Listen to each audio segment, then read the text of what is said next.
Շահամիր Շահամիրյանը նախատեսում է հարավային ծրագրի կազմում է այդ ծրագիրը Հայաստանի ազատագրության ծրագիր, որ անվանում է հարավային, եւ այս ծրագրի մեջ նախատեսում էր ռուսական կայսրության աջակցությամբ Հայաստանի ազատագրումը, շեշտում էր, որ ազատագրումը պետք է սկսվի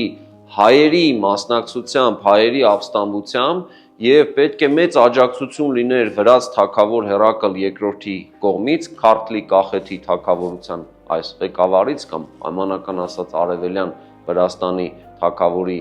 կողմից աջակցություն պետք է լիներ եւ հետո ռուսական պետությունը պետք է աջակցեր եւ հովանավորեր հայկական պետականության ստեղծումը, պետք է ժամանակավորապես Հայաստանում տեղակայվեր ռուսական զորք, Հայաստանում չպետք է լիներ ճորտատիրություն եւ նաեւ շեշտում էր մի կարեւոր բան, որ ստեղծվելիք Հայաստանի Հանրապետությունում բոլոր պաշտոնյաները պետք է լինեն հայ առաքելական եկեղեցու հետևորդ։ Նա շեշտում էր, որ որևէ մեկը չի կարող պետական պաշտոն զբաղեցնել, եթե չի հանդիսանում հայ առաքելական եկեղեցու հետևորդ։ Նշում էր, որ պետք է լինի խղճի եւ դավանանքի ազատություն, բայց պարտադիր հայ առաքելականները պետք է իրենց հայրենիքում ունենան որոշակի արտոնություններ եւ առավելություններ։